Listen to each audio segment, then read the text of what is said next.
siyaasi maxamed yuusuf hurre oo ka mid ah siyaasiyiinta Somaliland oo maanta khadka telefoonka kula xiriirnay ayaa baaq ku aadan u diray dadka abaartu saamaysay qurba-joogta xisbiyada mucaaridka shacabweynaha kala duwan ee Jamhuuriyadda Somaliland. Siyaasi waan kugu soo dhaweynayaa Bulsha TV marka hore bal waxaad nooga warantaa baaqaagan iyo waxa uu ku aadan yahay ku soo dhawow. Bulsha TV يوري أبادر حول ذنوب أردن وذكر ما هذولين وقتين غالي قاعد سين باقن وحداري هاي حالة الضلك وكتر مانتا أبارها أيان ربعين عن محيدي وعيدلين أسيو قرب شوكته يو حسبية قرنكا يشعبونا رئيس Somaliland وده يدبدا يدولة دبا مركا باقبان ربعين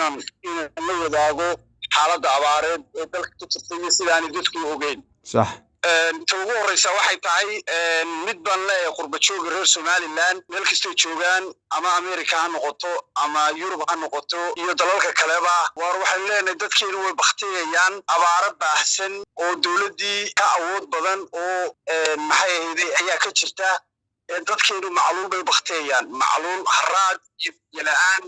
xoolihii way ka dhamaadeen qurba joogta lacagtaba waa ku bixisaan marka la isiriyanayo xisbiyo iyo doorasho laga hadlaye dadkiina masaakiinta ee u baahan lacagta waa shaqaysataan oo Yurub baa joogtaan oo lacag weyn soo gashay dadkiina macluusho baqtiyaya oo caawisan midda labaad leeyahay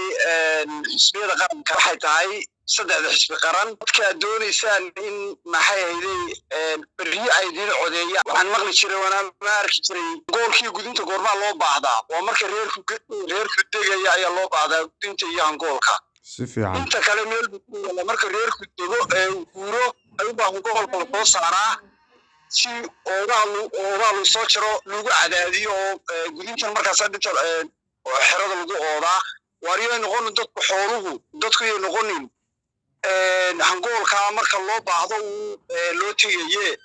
dadkiina dawladda ku eegine oo dawladii way ka awood badan tahay waxaynu haysanaana dhaqaaleenu kooban yahay dawladdu aad iyo aad u dadaalaysaa boqolkiiba bay dadaashay guddiga loo saaray abaareed oo hogaamiyay madaxweyne ku-xigeenka iyo wasiiradii badan ay hogaaminayaan oo muddoonka toddobaad iyo barba gobolada marayay oo biyo gaarsiinayay wixii ay hayaan marka Taiwan kuma liidanay Taiwan bashan boqol kun bay bixisay qaranka Jamhuuriyadda Somaliland qurba joogta waxaan leeyahay 1 milyan iyo ka badan baa joogay Yurub iyo America war jeebka aynu furno aynu koona sameeyno aynu caawino dalkeena oo dadkeena macluusho baqtiyayaan shacabweynaha reer Somaliland mid baan leeyahay gudaha iyo dibadda kuwa gobolada joogay iyo kuwa maxay iyo meel kasta oo dhalinyarta joogto waxaan leeyahay war dadka uu gura mariyo uu gura oo waxay cunaan uu gura oo meheradaha haddii cunto qoyin tahay iyo mid kalalan tahayba dadka hal caawiyo oo loo geeyo leeyahay dawladda mid baa leeyahay dawladda aad iyo aad baan ugu bogaadinayaa sida wanaagsan ee ay isu xilqaantay ee ay wax uga qabatay dadaalkeedu intuu ahaa waa la ogyahay dhaqaaleenu intuu yahay reer Somaliland haddii ma wadan yar oo ordin oo la ictiraafsan baynaho waxayna soo galaa oo inta dekada inaga soo gashay 5 milyan ayna siiyaan DP Wall iyo intaayay cashuuraha inaga soo galaa inta kale hay'aduhu caawiyaan marka abaartan oo kale marka wax raasamaal hore inuu yaalay ma jiro dadkuna ha ogaadaano siyaasiyiinta iyo tijaarada iyo waxaan ay hal caawiyo dadka siiba khaasatan dareenkaygan iyo ka hadalkaygan wuxuu ku saabsan qurba joogta xasradda iyo dhibaatada ka shaqeynaysa marka kaleba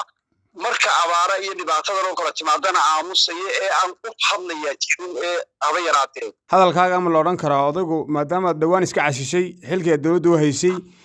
ma loo arki karaa inaad xagga dawladda u janjeerdo hadda oo xil iyo wax ka sugayso wariga abaadir wad maadsantahay su'aashaadaas ma inaad xilka yani Somaliland mid maxaafidiyo mid mucaaradaba mid maxaafidiyo mid mucaaradaba abaarta waxa ka weyn waxa weeyaan abaar baa jirta marka qofkii dhiig leh ee damiir leh tan oo kale lama oran karo shalay haddaan xisbiga aan iska casiliyo dawladda aan ka baxay damiirkaygu ima siinayo inaan tan oo kale ka aamuso maanta